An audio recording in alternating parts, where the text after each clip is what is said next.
Now, U.S. President Donald Trump has slammed Iran's response to a U.S. peace proposal as totally unacceptable. And as tensions rise again in West Asia, Israel says Iran's nuclear program remains active, while Tehran has warned countries enforcing sanctions can face trouble in the Strait of Hormuz amid fresh Gulf drone attacks. Is this a deadlock? And if not, then what happens next? I'm Jyotsna Kumar, and you're watching WION, and I am today discussing this evolving situation in West Asia with Lynn O'Donnell, journalist and author who has covered terrorism, conflict, and war across Central Asia, West Asia, and Europe. Well, great to have you here with us, Lynn, again. Thank you, Jyotsna. Happy to be here. Now, let's start from the beginning from Trump. Now, he has rejected Iran's response to the U.S. peace proposal and has called it totally unacceptable. Where does this, according to you, leave us with the talks? Well, it leaves diplomacy alive in theory, but weakened in practice. Trump's rejection suggests that Washington believes pressure is producing results and does not want to signal compromise too early. But Iran, in the meantime, is trying to avoid looking as though it is negotiating under coercion. Both sides are still talking about negotiations while simultaneously escalating the pressure. So I don't believe that this takes us forward. We've seen the oil prices spike 4% in Asian and US trading today in the wake of Donald Trump's pushback. So I don't really think that we are looking at progress in any form at all.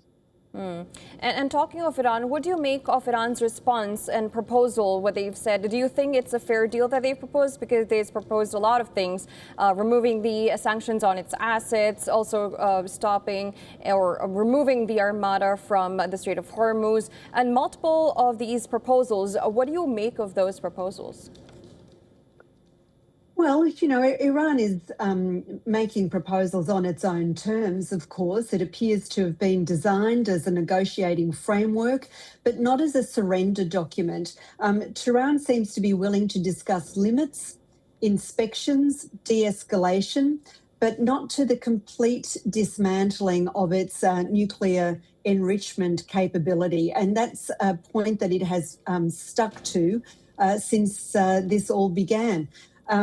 For Israel and many in Washington, that's unacceptable because they believe that any residual capacity leaves Iran too close to nuclear breakout capability. So the dispute is not really over details. It's over fundamentally different definitions of what security looks like. And I think what we've got to remember is that for the Iranian regime, this is principally about survival. It's existential. And as long as Iran feels that it is basically looking to lock in its own future, the future of the regime, that is, then I don't think we're going to see very much movement, certainly not in the short to near term, on its insistence that it retains the capability of nuclear enrichment. No matter how it frames it, whether it frames it for survival or for energy needs, this seems to be a bottom line that both sides, all sides to this conflict are stuck on.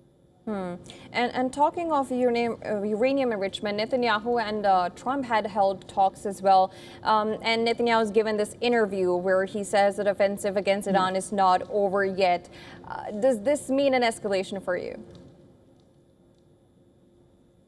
Well, potentially. I think what Netanyahu is doing is preparing both the domestic and international audiences, if you like, for his declarations, for a campaign that may continue beyond the initial strikes. The fact that he keeps emphasizing remaining uranium stockpiles suggests that his government believes that the strategic objective of dismantling and disabling Iran's capability of enriching uranium to weapons grade has still not been achieved. And in the same interview, talking of uranium enrichment, Netanyahu, he was asked about how is he going to happen, how are they going to do, or what are they going to do about the enrichment. Netanyahu said that the war wasn't over yet, and he said the Iran stockpile of enriched uranium must be taken out. And when asked about how it could be removed, Netanyahu said, and I'm quoting here, "You go in and you take it out." Do you think that that shows ground invasion? Does that indicate anything related to ground invasion? I'd be very cautious about that, to be honest with you. I'd be very reluctant to jump straight to ground invasion. Netanyahu and his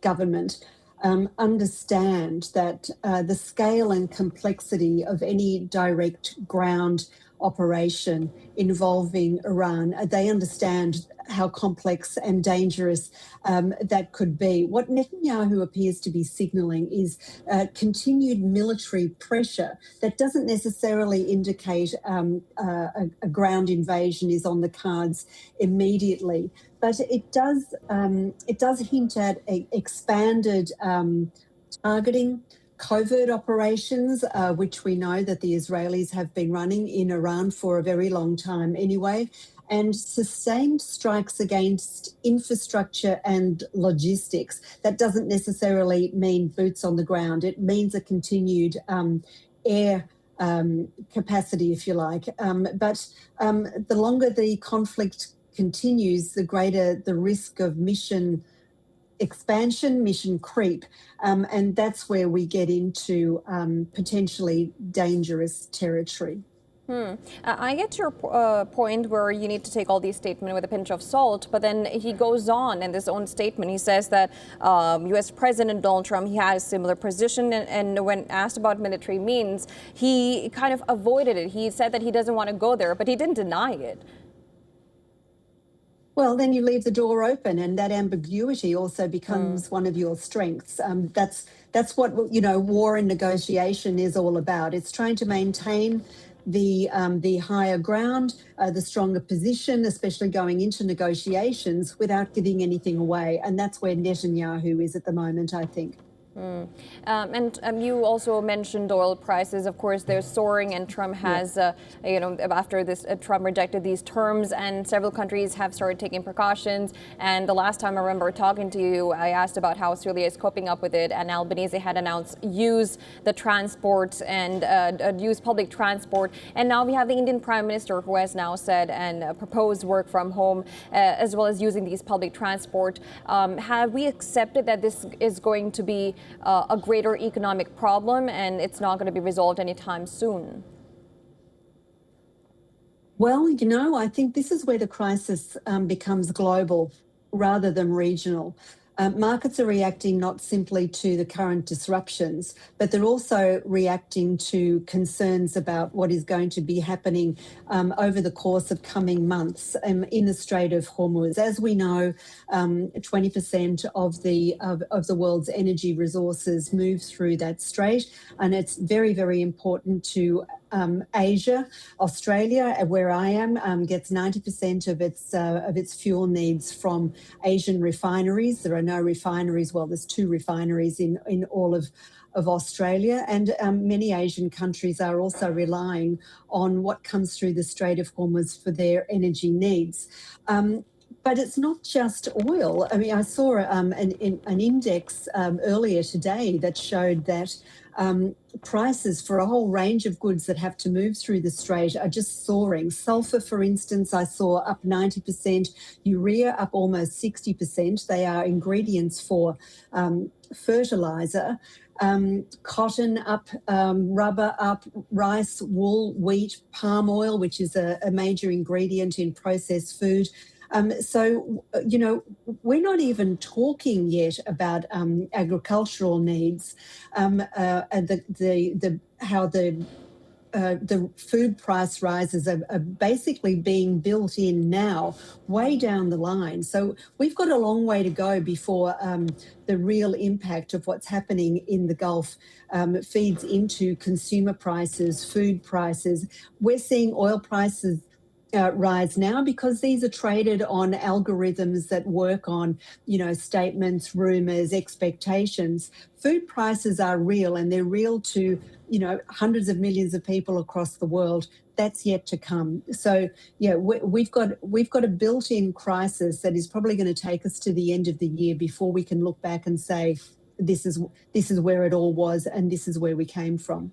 And that also means that, of course, diplomacy has to be another option that needs to be taken care of. And of course, China has now announced Trump's visit dates from 13th to 15th of May. And even a U.S. administrative official had said that Trump is expected to press President Xi Jinping to convince Iran. How do you look at that happening?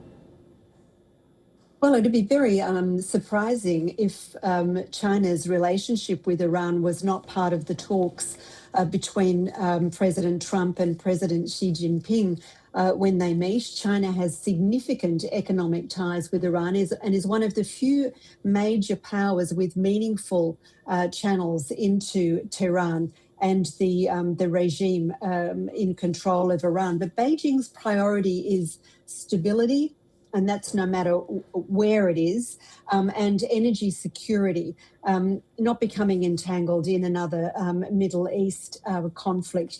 So China can encourage restraint, and it's more than likely to do that, but it probably doesn't have the leverage to force strategic concessions from Iran. We've seen that with China's decision to try to mediate between Pakistan and Afghanistan, who are currently engaged in an escalating border conflict.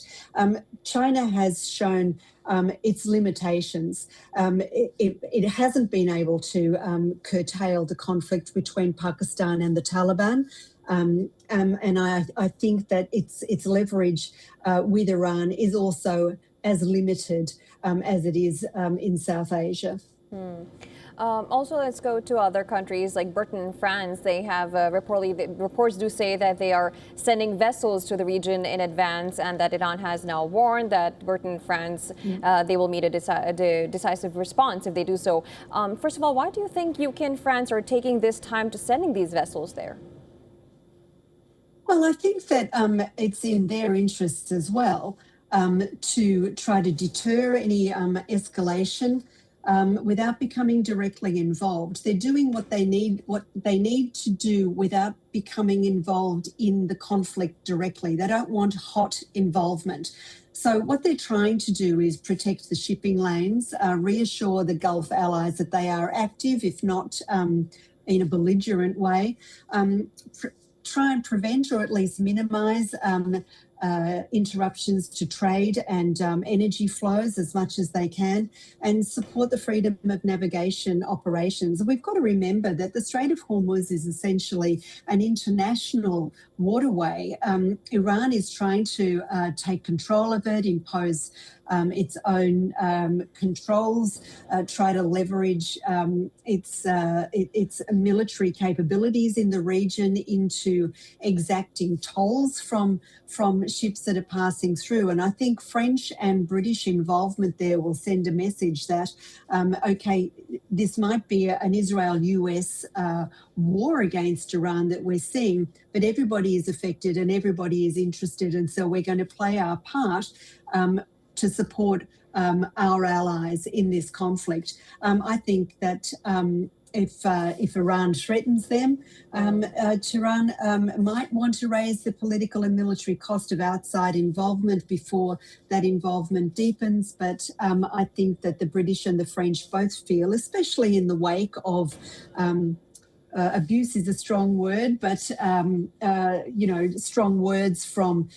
President Trump against people, especially NATO allies that haven't come immediately to his aid. I think they want to be seen to be doing at least the minimum that they can do. But it's not a minimum. I mean, Britain and France, everybody in Europe, everybody in the world is as we've been discussing, affected economically by what's going on there. And I think that this action should be more than welcomed to their allies and to the United States. And that's interesting as well, because of course this is we're talking about European countries who are already in the middle of this war. Of course, they're affected by the Russia-Ukraine war.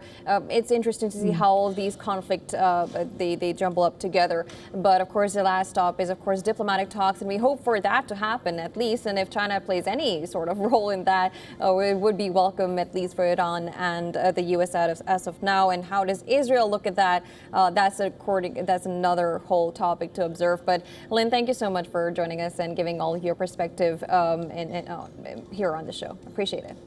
Thanks very much for having me. Thank you. Appreciate it.